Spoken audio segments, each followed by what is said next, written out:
بسم اللہ الرحمن الرحیم۔ السلام علیکم۔ ایک دفعہ فلسطین کے قبیلہ جبینہ میں ایک عجیب واقعہ پیش آیا۔ قبیلہ جبینہ فلسطین کا ایک مشہور اور ایک بڑا قبیلہ تھا، جہاں مسلمان اور یہودیوں کی بڑی تعداد رہتی تھی، جہاں ہر شخص کو اپنے مذہب اور عقائد کے مطابق عبادت کرنے کی کھلی چھوٹ تھی۔ ایک دفعہ چند مسلمانوں نے سلطان کے سامنے شکایت لگائی کہ یہودی بکرا یا دمبے کے گوشت میں سور یعنی خنزیر کے گوشت کی ملاوٹ کرتے ہیں، جو کہ نہ صرف یہودی کھاتے ہیں بلکہ دھوکے سے یہ یہودی اپنے زائد منافع کی خاطر مسلمانوں کو بھی فروخت کر دیتے ہیں۔ یہ الفاظ سنتے ہی سلطان صلاح الدین ایوبی کے حکم پر ان کے وزیروں نے اسلامی شریعت کو لاگو کرتے ہوئے تمام عیسائیوں، یہودیوں اور مسلمانوں کو آگاہ کیا کہ کوئی بھی شخص یا کوئی بھی کسائی خنزیر کا گوشت استعمال نہیں کرے گا، یعنی خنزیر کے گوشت پر مکمل پابندی تھی۔ کسی بھی حال میں کہیں پر بھی یہ گوشت نہیں ملنا چاہیے۔ اس اعلان کے ہونے کے بعد چند یہودی بڑے پریشان ہوئے، کیونکہ یہ لوگ خود بھی خنزیر کھاتے تھے اور دیگر یہودیوں کو فروخت بھی کرتے تھے۔ اس کے ساتھ ساتھ یہ دھوکے سے خنزیر کے گوشت کو دیگر حلال گوشت میں شامل کر کے اسے فروخت بھی کرتے تھے۔ ان یہودیوں نے اپنے چند یہودی علماء سے مشاورت کے بعد ایک دن سلطان صلاح الدین ایوبی کی عدالت میں حاضر ہوئے اور بھری عدالت میں سلطان سے سوال کیا کہ اللہ تعالیٰ نے بے شمار جانور پیدا کیے، جن میں بھینس، بکرا، بیل، گائے، دمبا، گھوڑا، گدھا اور کتا وغیرہ، جبکہ ان میں آپ کی نظر میں چند ایک جانور حرام ہے، لیکن آپ لوگوں کو خنزیر سے کیا مسئلہ ہے؟ یہ بھی تو اللہ تعالیٰ نے پیدا کیا، اور اگر ایک شخص شوق سے اسے کھانا چاہتا ہے تو اسے استعمال کرنے میں حرج کیا ہے؟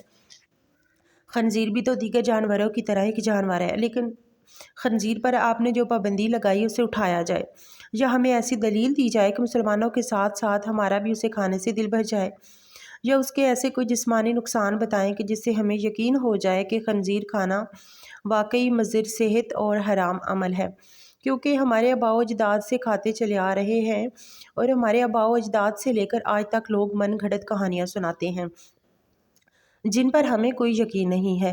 ہم اپنی آنکھوں سے اس کے عیب دیکھنا چاہتے ہیں، اس کے نقصانات دیکھنا چاہتے ہیں۔ سلطان صلاح الدین ایوبی نے ان یہودی عالموں کے سوال تحمل سے سنے اور ان سے کہا کہ جیسا کہ آپ نے کہا کہ خنزیر کے متعلق آپ کے آباء و اجداد سے لے کر آپ تک اس کے متعلق من گھڑت کہانیاں پیش کی جاتی ہیں، لہٰذا آپ کو اگر خنزیر کے عیب دیکھنے ہیں یا اپنی آنکھوں سے اس کے جسمانی نقصانات دیکھنے ہیں، یا یہ دیکھنا چاہتے ہیں کہ آخر خنزیر ہی تمام جانوروں سے گھٹیا کیوں مانا جاتا ہے، ان سب چیزوں کا عملی مظاہرہ دیکھنا چاہتے ہیں، تو کل آپ اپنے کسی بھی ایک خنزیر کو لے کر میری عدالت کے ساتھ واقع بڑے میدان میں آ جائیے گا۔ میں آپ کو حقیقی اور عملی طور پر اس کے نقصان، اس کے عیب، جو کہ نہ صرف آپ اور میں دیکھیں گے بلکہ دنیا کا ہر وہ شخص دیکھ سکتا ہے جس کو اللہ نے آنکھیں اور دماغ دیا ہے، لہٰذا کل ظہر کی نماز کے بعد آپ لوگ حاضر ہو جائیے گا۔ سلطان کی یہ بات سن کر یہودی علماء واپس چلے گئے، لیکن پورے فلسطین میں یہ بات پھیل گئی کہ اگلے دن یہودیوں کے دیے گئے چیلنجز کا جواب سلطان صلاح الدین ایوبی عملی طور پر دینے والے ہیں۔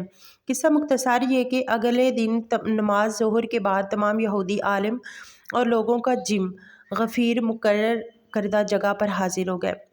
سلطان نے یہودی عالموں سے پوچھا کہ آپ اپنا جو سب سے سمجھدار، خوبصورت، ذہین خنزیر لے کر آئے ہیں، تو یہودیوں نے سامنے کر دیا۔ اس کے بعد سلطان صلاح الدین ایوبی نے اس بڑے میدان میں تمام لوگوں کو مخاطب کرنے کے بعد اس خنزیر کے سامنے ایک گھوڑا، ایک کتا، ایک گدھا، بکرا وغیرہ چند جانور کھڑے کر دیے۔ سلطان نے سب کو مخاطب کیا، یہودی عالموں کو اپنی طرف متوجہ کرنے کے بعد کہا کہ میں آپ کو ایک ہی چیز عملی طور پر دکھاؤں گا، اور مجھے امید ہے کہ آپ کے تمام سوالوں کے جوابات اسی عمل سے ظاہر ہو جائیں گے۔ بغیر وقت ضائع کیے مختلف جانوروں کا فضلہ، یعنی کہ جانوروں کی گندگی اور انسانی پاخانہ کو ایک جگہ لایا گیا۔ اس کے بعد گھوڑا، کتا، گدھا، بکرا وغیرہ ان تمام جانوروں کو اس گندگی کے سامنے لایا گیا جس میں جانوروں کا فضلہ اور انسانی پاخانہ شامل تھا، لیکن جانوروں میں سے کسی ایک نے بھی انسانی فضلہ یا دیگر گندگی کو نہیں کھایا۔ کچھ دیر کے بعد جب سب لوگوں نے یہ منظر دیکھ لیا، پھر سلطان نے حکم دیا کہ اب آپ اپنا سمجھدار، خوبصورت، ذہین اور چہیتا خنزیر بھیجیں۔ جو ہی یہودیوں نے اس خنزیر کو چھوڑا تو یہ خنزیر ساری گندگی کھا گیا، جسے دیکھ کر پورے میدان میں سناٹا چھا گیا، حتیٰ کہ یہودی خود پریشان تھے، کیونکہ وہ اسے نہلا دھلا کر، اس کی خوراک کھلا کر، یعنی کہ اس کا پیٹ بھر کر لائے تھے۔ لیکن جب تمام لوگوں نے یہ عمل دیکھا کہ کسی جانور نے انسانی گندگی یا جانوروں کی گندگی کو نہیں کھایا، لیکن اس کے برعکس خنزیر اس گندگی کو کھا چکا ہے، تو سب لوگوں کا دل کھٹا پڑنے لگا۔ جس میں نہ کہ صرف مسلمان بلکہ بے شمار یہودی لوگ بھی منظر دیکھ کر کراہت محسوس کرنے لگے، اور انہیں سمجھ آ گئی کہ سلطان صلاح الدین ایوبی اور ان کی اسلامی شریعت بغیر کسی وجہ کے کسی چیز کو حرام قرار نہیں دیتے، جس کا عملی اور واضح عمل تمام لوگ اپنی آنکھوں سے دیکھ چکے ہیں۔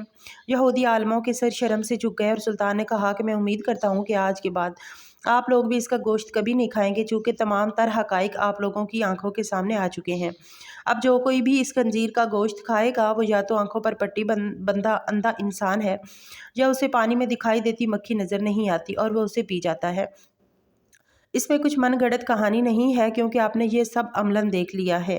اس کے بعد سلطان صلاح الدین ایوبی نے تمام میدان کو خاموش کروایا، سب کو مخاطب کیا، یہودی عالموں کو خاص کر اپنی طرف متوجہ کیا اور بلند آواز میں کہا کہ گھوڑا، بکرا، بیل، دمبا، گدھا، کتا، مرغا، یعنی کہ ہر جانور کو اللہ تعالیٰ نے اپنی مصلحت کے تحت پیدا کیا ہے، لیکن واحد جانور خنزیر ہے جسے اللہ تعالیٰ نے دنیا کے آغاز میں دیگر جانوروں کی طرح نہیں بنایا، نہ پیدا کیا۔ سلطان کے یہ الفاظ سن کر پورے میدان میں لوگوں میں حیرانی کا سماں بن گیا۔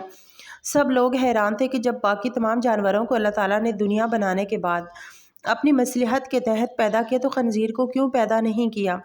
آخر اس کو بعد میں کیوں اور کس لیے پیدا کیا گیا؟ پھر سلطان صلاح الدین ایوبی رحمۃ اللہ علیہ نے فرمایا کہ اسلام میں خنزیر حرام ہے، لیکن اللہ نے اس جانور کو کیوں پیدا کیا؟ اس کو پیدا کرنے کی حکمت کیا تھی، اور اس سے بعد میں پیدا کرنے کی ضرورت کیوں پیش آئی؟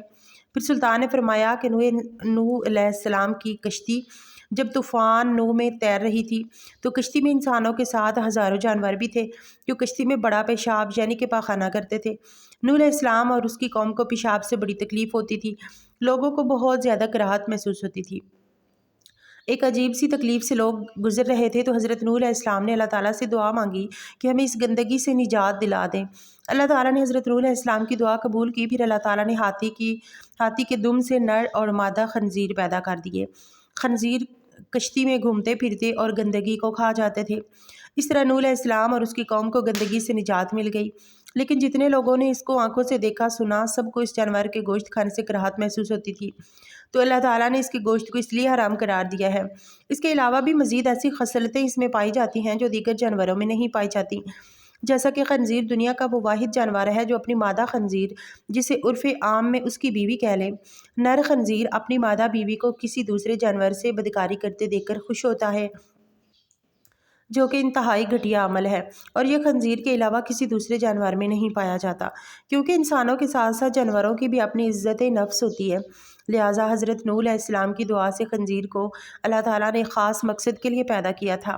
سلطان کے خاموش ہونے کے بعد مورخین لکھتے ہیں کہ 30,000 یہودی مسلمان ہوئے تھے، اور لوگوں کو ایمان اللہ تعالیٰ اور اسلامی شریعت پر مضبوط ہو گیا کہ اللہ تعالیٰ نے جس چیز سے منع کیا ہے اس میں ضرور انسانی مصلحت چھپی ہوئی ہے، جسے عام انسان نہیں سمجھ سکتا۔ جو یہودی لوگ خنزیر سے پابندی اٹھانے کے لیے سلطان کے پاس حاضر ہوئے تھے، وہ اس خنزیر سے نفرت کرتے ہوئے دائرہ اسلام میں داخل ہو گئے۔ اس میں کوئی دو رائے نہیں کہ اللہ تعالیٰ جب چاہے جس کو چاہے راہ ہدایت عطا کر دے۔ اسی طرح ایک اور واقعہ ہے کہ سلطان صلاح الدین ایوبی کے دور حکومت میں مصر کے اندر ایک موچی پیپل کے گھنے درخت کے نیچے بیٹھ کر اپنا کام کیا کرتا تھا، پھٹے پرانے بستے سیتا اور جوتے مرمت کرتا، پھر اسے جا کر کہیں اتنے پیسے ملتے کہ وہ اپنا اور اپنے بچوں کا پیٹ بھر سکتا تھا۔ یہ غریب موچی دل کا بہت سادہ اور امیر تھا، وہ اپنے ساتھ صبح ایک روٹی لے کر آتا اور دوپہر میں وہی روٹی پانی کے ساتھ کھا کر اللہ تعالیٰ کا شکر ادا کرتا۔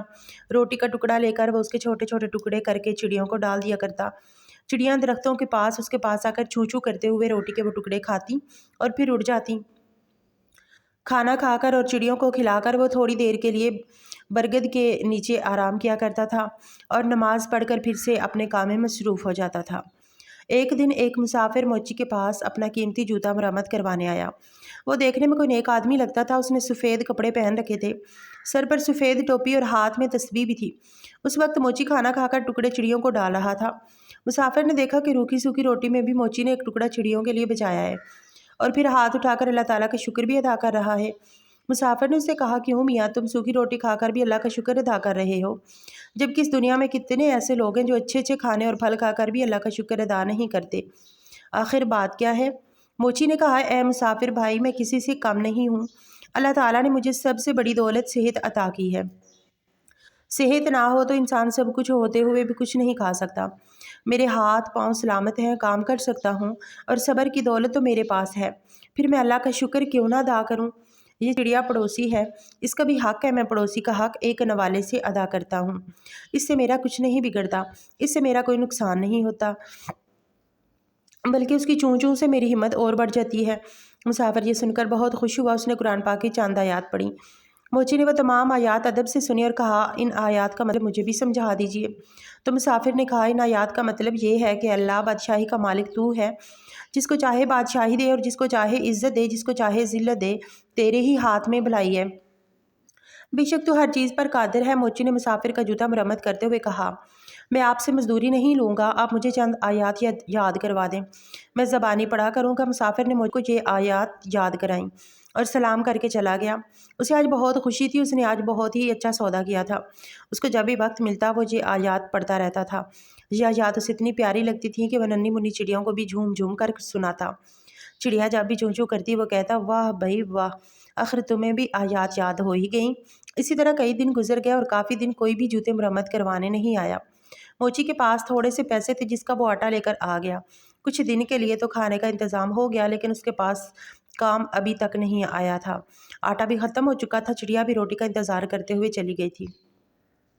موچی نے کئی دفعہ اٹھ کر پانی پیا، اسے بھوک لگ رہی تھی، ساتھ میں اسے اپنی بیوی اور بچوں کی بھی فکر تھی۔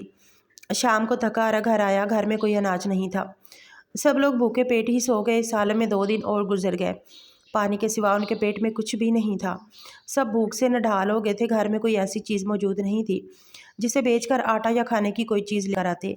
موچی کی بیوی رونے لگی اور بولی کہ معصوم بچے مر جائیں گے، 4 دن سے ان کے پیٹ میں ایک بھی دانہ نہیں گیا، ان بچوں کا کیا قصور ہے؟ سامنے والے گھر جاؤ، وہاں آج دعوت ہے، باہر دیگیں پک رہی ہیں، تم پڑوسی سے تھوڑا کھانا یا پیسے مانگ کر لاؤ تاکہ ان بچوں کا پیٹ بھر جائے۔ موچی اداس بیٹھا تھا، کہنے لگا نیک بخت، سامنے والا پڑوسی بڑا گھمنڈی ہے، بے حد مغرور ہے، میں کسی کا احسان نہیں لینا چاہتا، مگر ان بچوں کی حالت مجھ سے دیکھی نہیں جاتی، مجھے اس سے کوئی امید تو نہیں، پھر بھی اگر تم کہتی ہو تو میں چلا جاتا ہوں، شاید اللہ اس کے دل میں رحم ڈال دے۔ موچی اپنے پڑوسی کے پاس گیا اور اسے سلام کیا، ساتھ کہا کہ 4 دن کی بھوک نے مجھے مجبور کر دیا ہے کہ میں اپنے بچوں کے لیے آپ سے کھانا مانگنے آیا ہوں، یا کم سے کم آپ مجھے کچھ پیسے ہی ادھار دے دیں، میرے پاس جیسے ہی پیسوں کا انتظام ہوگا میں آپ کو واپس کر دوں گا، بچوں کی حالت مجھ سے دیکھی نہیں جا رہی، آپ کو یقین آئے تو آپ میرے گھر آ کر دیکھ لیں، اگر آج بھی ان کو کھانے کو کچھ نہ ملا تو وہ مر جائیں گے۔ پڑوسی نے ہنستے ہوئے کہا تو بڑا چالاک ہے، گھر کے باہر دیگیں پکتی ہوئی دیکھی تو سوچا کہ کیوں نہ مانگ کر کھانا لا کر مزے سے کھاؤں۔ ارے بدبخت، محنت کر پیسے کمانا بڑا مشکل کام ہے، میں نے بھی بہت محنت کی ہے تب کہیں جا کر یہ کھانا بنا ہے، تم جیسے مفت خورے پر پیسہ کیوں ضائع کروں، اب جا بھاگ جا۔ موچی بیچارہ خاموش کھڑا رہا۔ پڑوسی نے اپنے ایک ملازم کو آواز دے کر کہا ارے زر کم وقت، موچی کو دھکا دے کر گھر سے باہر تو نکالو، کھانے کی خوشبو پر فقیروں کی طرح لپک کر آیا ہے، میرا پیسہ حرام کا نہیں ہے جو ان پر ضائع کروں۔ 2-3 نوکر بھاگتے ہوئے آئے اور موچی کو دھکا دے کر گھر سے نکال دیا۔ موچی میں طاقت تو تھی نہیں، دھکے کھا کر نیچے گر پڑا، نیچے پڑے پتھر سے پیشانی ٹکرائی اور خون بہنے لگا، جیسے تیسے کر کے اٹھا اور پیشانی پر ہاتھ رکھے اور مسجد کی طرف چل دیا۔ اس میں گھر جانے کی ہمت ہی نہیں تھی، اس کے گھر بچے تو کھانے کی آس لگائے بیٹھے تھے، باپ کا انتظار کر رہے تھے۔ مسجد میں جا کر اس نے پہلے تو پیشانی صاف کی اور پھر وضو کر کے نماز پڑھی اور پھر دعا میں اللہ تعالیٰ سے رو رو کر گناہوں کی معافی مانگی۔ روتے روتے کہنے لگا اے اللہ، بادشاہی کا مالک تو ہی تو ہے، تو جسے چاہے عزت دے اور جسے چاہے ذلت دے، تیرے ہی ہاتھ میں بھلائی ہے، تو ہر چیز پر قادر ہے۔ وہ موچی بیچارہ روتا رہا اور یہ آیات پڑھتا چلا جا رہا تھا۔ اتنے میں مسجد میں ایک آدمی آیا، اس نے موچی کی زبان سے یہ الفاظ سنے اور اس کے دل پر بہت گہرا اثر ہوا۔ اس نے وضو کر کے نماز پڑھی اور موچی کو سلام کیا اور کہا میں ایک تاجر ہوں اور اپنا سامان لے کر اس شہر میں آیا ہوں، آتے ہی مجھ پر یہ مصیبت ٹوٹ پڑی کہ میرا وفادار ساتھی مر گیا اور اب مجھے ایک ملازم کی ضرورت ہے، تم بھی اللہ کے گھر میں ہو اور میں بھی اللہ کے گھر میں ہوں، اگر تم میرے کام کرو تو میں وعدہ کرتا ہوں کہ تمہیں تمہارا حق پورا دوں گا، اور تم بھی وعدہ کرو کہ وفاداری سے کام کرو گے۔ موچی نے اللہ کا شکر کیا کیونکہ اللہ تعالیٰ نے اس کی دعا سن لی تھی۔ اس شخص نے موچی کو کچھ رقم دی، موچی نے اس سے کھانا خریدا اور گھر لے گیا، سب نے ساتھ مل کر کھانا کھایا۔ موچی نے تاجر کے ساتھ مل کر کام کرنا شروع کر دیا۔ تھوڑی ہی مدت میں اس کے پاس بہت سے پیسے جمع ہو گئے۔ جب سوداگر اپنے وطن واپس جانے لگا تو موچی نے خود تجارت شروع کر دی۔